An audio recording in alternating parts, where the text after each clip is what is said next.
Want to once again welcome everyone to worship, and hope that at least here in Auburn the sun is out and it's a little cool, it's a little chilly today, but I'm hoping wherever you are that you are feeling something of the warmth of the presence of being part of the community of faith, especially on this Reformation Sunday when we think about how God's reforming spirit is continually alive and at work in all sorts of communities of faith all across this world. We're going to talk a little bit about that as I go through my sermon this morning, but wanted to start because I was doing some reading this week, and it just seemed to me as I did this reading, it was like an incredible review of all the different kinds of things that we sort of walked through together this year since the first part of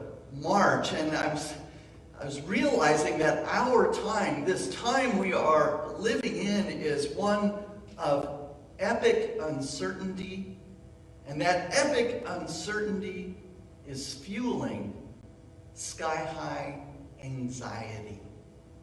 Epic uncertainty, sky-high anxiety. It is sort of a way to neatly and terribly sort of encapsulate what we have been experiencing these last months. I mean, think about it. I read the list in this little article and it scared me crazy. Pandemic, social unrest, racial justice, the quest for, schooling at home, work at home, climate change, wildfires, elections, upcoming holidays, economic uncertainty with corresponding loss of job or the fear of losing one's job. I mean, it's enough to either make you go numb or, even worse, just feel frozen and stuck in place. Our time is one of epic uncertainty, fueling sky-high anxiety. I think we all can feel that in our own unique ways, the things we wrestle with when we wake up in the middle of the night, or we feel it together in community, whether that's between spouses or partners, or between family groups, even churches, city councils, county government, state legislators, all the way up to our national government.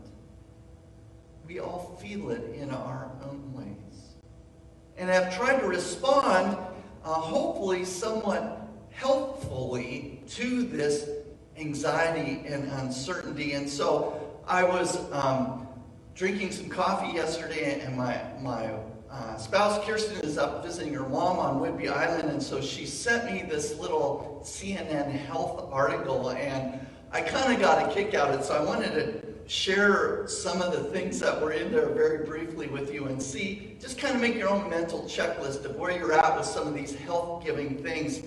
Getting some exercise. I'm kind of falling off the wagon there. Reflective prayer and meditation. Trying to get enough sleep. Practicing deep breathing. Getting your feet on the ground. Feeling rooted. Focusing on what you can control instead of what you can't. Practicing or cultivating an appreciation for things in your life instead of always dwelling upon the things that you have lost or are grieving, which is important, but also cultivating the flip side of that, an appreciation for what one does have or is experiencing that's positive. I love this one because I never do it. Striving for optimism. I don't know, that's a difficult one for me. Oh, here's an easier one. Just practice smiling once in a while, especially behind your mask. You know, people can tell. I was at the store yesterday, and a wonderful person walked up toward me, and we almost bumped carts because they've taken away the restriction of only one-way aisles in my grocery store. And now that you can go both ways down the aisles, people have forgotten how to do that, and they're bumping together in their grocery carts. Smiling behind a mask came out of that shopping cart accident yesterday. Connecting with others, however that might happen for you, whether it's an old-fashioned way just on the phone, or a Zoom chat, or walking with a neighbor or a friend out in the open through a park and sharing just how things are going.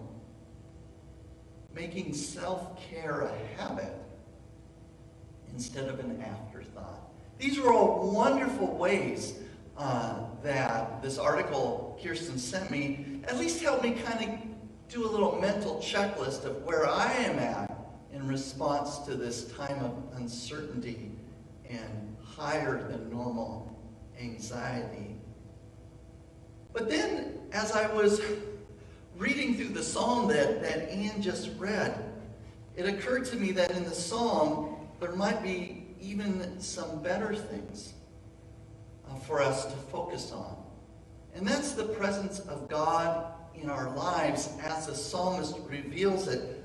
Refuge and strength in our lives is what the psalmist says. A very present help in trouble. That's something to kind of root yourself in. Even though everything around us is being moved and shaken, we need not fear. Even though the waters rage and mountains tremble, there's a place in which streams water and make glad the dwelling place of God, the habitation of the Most High and Holy. And God is in the midst of this city, and it will not be shaken. And God will help it from morning through night. Nations rage, kingdoms roar, God speaks, and guess what? All of that kind of melts away. Why? Because the Lord of hosts is with us. The God of Jacob is our stronghold, the psalmist says. And the psalmist kind of lands right here for each and every one of us. I'd add it to the list of helpful things from the CNN article. Right there at the very end, with the psalmist, I would write this in sort of a byline. Be still. Be still and know that I am God.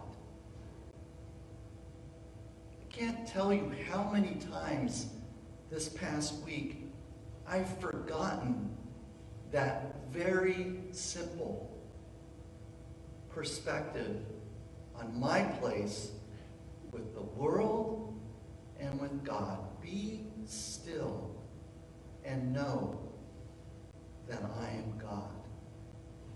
Definitely something amazing to settle the heart, mind, the spirit. Not just for today, but as we go into the days and weeks that are upcoming. I've been trying to get a little perspective, because this sense of uncertainty and anxiety, it didn't just start in March with the pandemic sort of exploding in our nation. No, anxiety and uncertainty has been part of our national life to a variety of degrees over years, may I even say decades. So it's really interesting when I ran across an article by one of my favorite opinion columnists. He writes for the New York Times, David Brooks. And he was reviewing a book just a couple of weeks ago called The Upswing by Putnam and Garrett. And I commend this article to you, and just based on David Brooks' review, I maybe commend the book also to you. But the authors of this book, kind of for perspective and context, point out that between the 1870s, a long time ago, and the 1960s, a broad range of trends in American society, where we live, they were actually on the upswing. They were improving. They note that community activism was surging across those 100 years, that actual political parties crossed over and collaborated with one another. Over the period of time, income inequality in America actually was falling. Social mobility was rising. Oh, check this out. Church attendance from the 1870s to the late 1960s, church attendance was rising. Union membership rose. Income taxes in the United States became more progressive, and social spending on the poor actually increased. The thing that the book is trying to say is, look, folks, for a long period of time in American history, things were actually improving. And then came the late 60s and into the 70s and 80s, the last 50 years. They make this interesting sort of observation about American life and culture.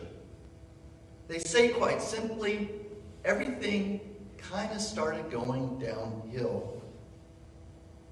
Think about this. Over the past 50 years, membership in civic organizations has collapsed. Political polarization has worsened. Income inequality has widened. Social trust in one another has gone in the tank. Religious attendance is down.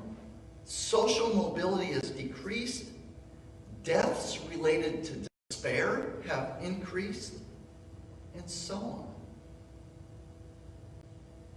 They're trying to make the point that something has changed in our common culture over these last 50 years.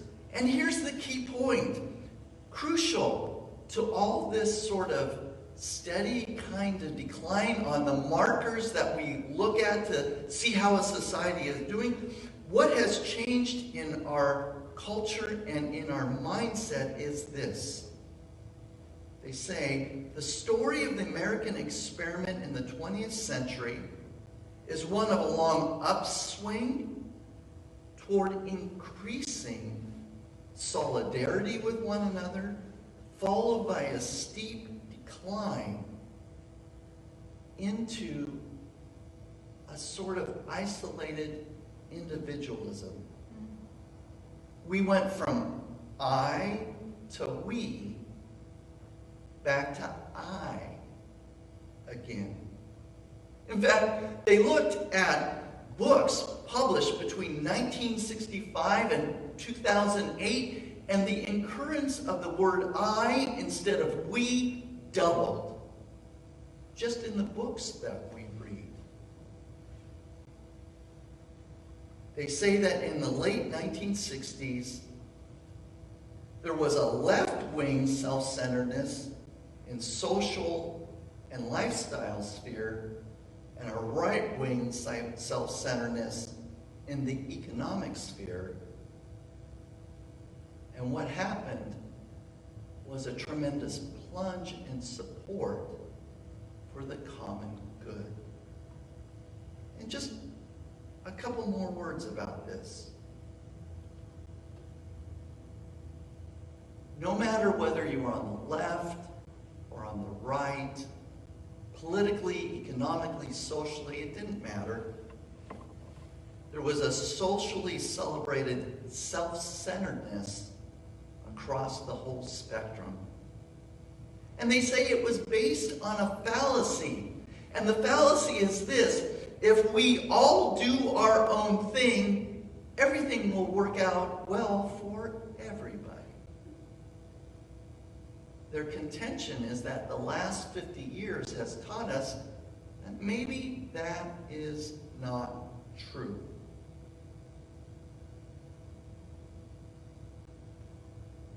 Think about that. We've gone from I to we and back to I again. And we have suffered because of it. And that brings me now, as the stage setter, to our gospel reading. The story begins with a lawyer asking Jesus, "Teacher, what's the greatest commandment in the law?" And Jesus' response is quite clear, and as Savannah said, quite simple and straightforward. You shall love the Lord your God with all your heart, with all your soul, and with all your mind.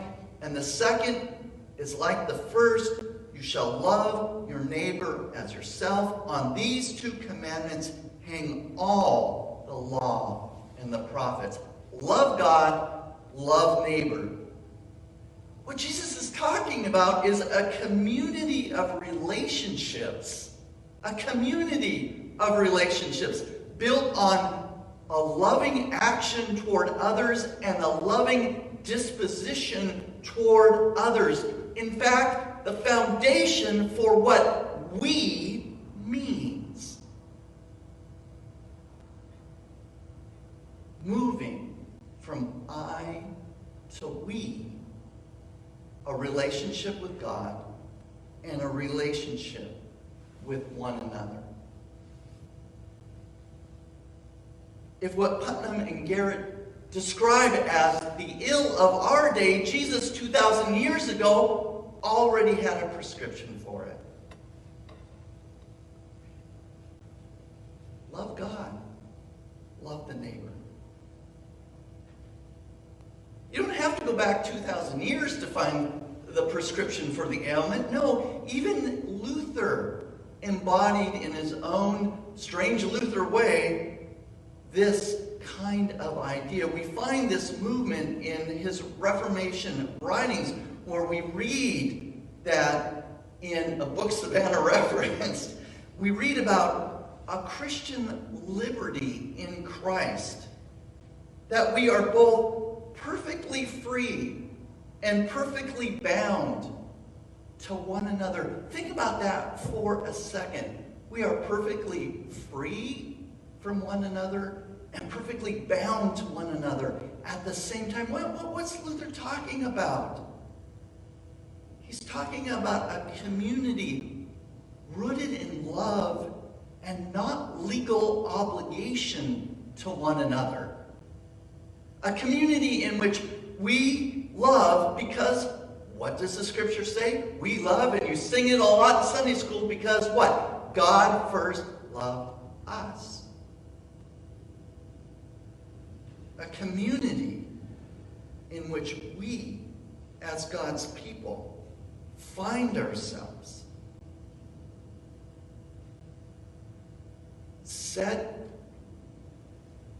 apart or set away from all those impulses that make us focus in only on ourselves and our own well-being, to thinking about the we, our community.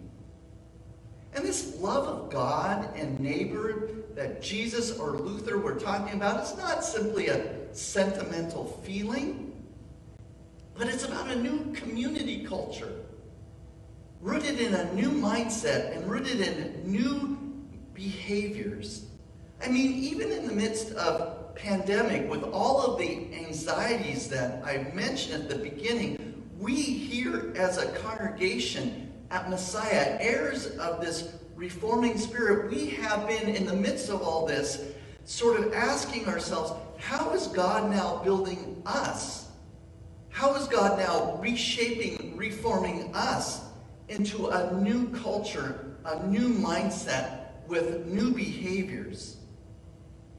So Messiah leaders, and I got to just open this up for folks, because we're not able right now to gather in the gathering space and talk over coffee and sort of shoot the breeze with one another, but we have been, all the leadership at Messiah has been deeply engaged in thinking about what we can be now and will be as we gather back in person again. We've glimpsed a vision of who we are and who we can be.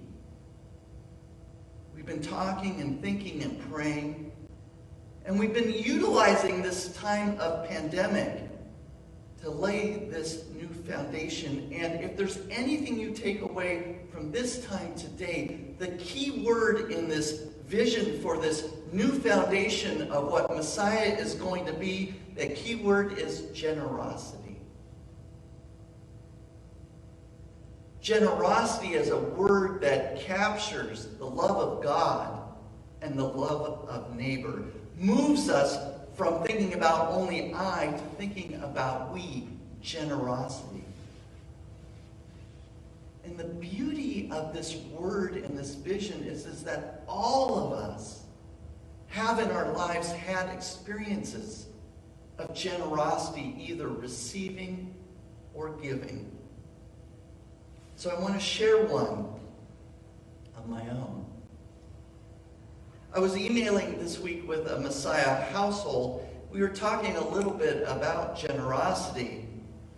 And I wrote, I want to thank you for your kindness and generosity. And I said, we are working hard here at Messiah to both be and do God's love and grace during this crazy and turbulent time. And I said, your generous commitment is an amazing part of the picture we're putting together of a bright and vibrant Messiah future. We were talking about their statement of intent. And then I said, I'm thinking about really focusing Reformation Sunday on generosity. And then I shared a story with them about my family as I was growing up in Astoria. When I was in 4th grade, my father became unemployed. And although he and a friend were working to start a small business, even I, as a 4th grader, could tell that money was tight in our home. My dad did some odd jobs to help with the family budget, but I especially remember the Monday he was unexpectedly offered work for 1 week. And at that Friday, at the end of that week, he came home, and I remember it so clearly, even to this day. He laid 10 $20 bills on the kitchen table. I thought we were rich. And my mom and dad literally were crying as they made a grocery list for the first time in weeks. And so was I. As I got a little older, I learned that the man who offered my dad a week's worth did so both because he was able to and had a strong desire to help out others in tough times. In 1975, my hometown of Astoria was not in great economic shape, and this man's generosity and thinking about how to lift up the community still sticks with me to this day. I finished the email to one of the Messiah households this way. Now your generosity takes its place in a long line of examples of how people can be good, kind, and thoughtful to one another. And how we all can build up our community, both Messiah and beyond. Thank you. As I reflected on that, what I was really talking about was moving in mindset and action from I to we. That's what we are working to do here at Messiah. Working to build a culture of generosity where the love of God and the love of neighbor, in Jesus' words, are primary. Where generous acts of love in all their forms are what we are known for among ourselves and in our wider community. It's our identity. It's who we are, the generous people of God. And so as we, have been talking these past weeks about our fall stewardship program, building a culture of generosity, it's so much more than a program. It's a reformation. It's about a new culture of heart, mind, and action. It's a transformation of who we are as God's people here in Auburn, changing our thoughts, our words, our deeds, our mindset, our behavior from I to we. And you want to know what? That's tough. Because we live in a culture that loves I and doesn't really do we very well. Think about this past campaign season that we've been through. We don't do we very well. So as we move forward, and as we focus on our stewardship reformation in these next couple of weeks, building a culture of generosity, there's going to be some very practical things that are going to happen, but underneath that, hopefully, some cultural things that are going to happen. Practical things, we're going to continue to focus on stories of generosity. We all have them, and we've been sharing them, and it's really been life-giving and transformative for me to hear those. And we're going to look a little bit into next year in supporting through our statements of intent, what we used to call pledges, building strong worship and strong faith formation and strong service and strong pastoral care. Those are the things we were going to support and focus on. Those are all very practical. In fact, we're going to set a very practical goal going into next year. We would like 113 households at Messiah Lutheran Church to send in and present a statement of intent. Like I said, we used to call those pledges. But pledges are something that you do out for something else. Statements of intent flow from the heart. They're internal. They're what we together intend to do to build up the community. That's why we're calling them statements of intent. 113 households. And guess what? That's a little bit of an ambitious goal. But I have something extremely amazing to tell you. 12 Messiah households right now, not just making a statement of intent, but 12 Messiah households have said, if we as a congregation receive 113 or more statements of intent, they will give these 12 households, above and beyond their regular giving, $10,310, to be specific, extra, as one, a visible sign of generosity and a motivator for all of us to catch a generous spirit and share it with one another and show it through the statement of intent. Over 10,000 extra dollars for mission and ministry in this place. It's amazing.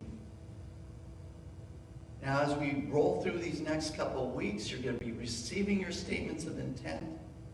You're going to be hearing more generosity stories. And we're going to talk about the ministry that we can do together in 2021 as we look for emerging from the pandemic and begin to be in person again and build out into a future in which we really are known amongst each other and in our wider community as a generous people of God. That's what we're shooting for. So I invite you to begin to think about how you are going to make that statement of intent and make a visible sign of how you want to be generous. And there's 12 households in Messiah who are going to be looking to see how that goes. They're already got their rooting going. They're rooting for it. Let's make it happen. Jesus framed it this way. It's about the love of God and the love of our neighbor. What better way to show that love than to show how generous we are and will be? That's a real reformation Thanks be to God. Amen.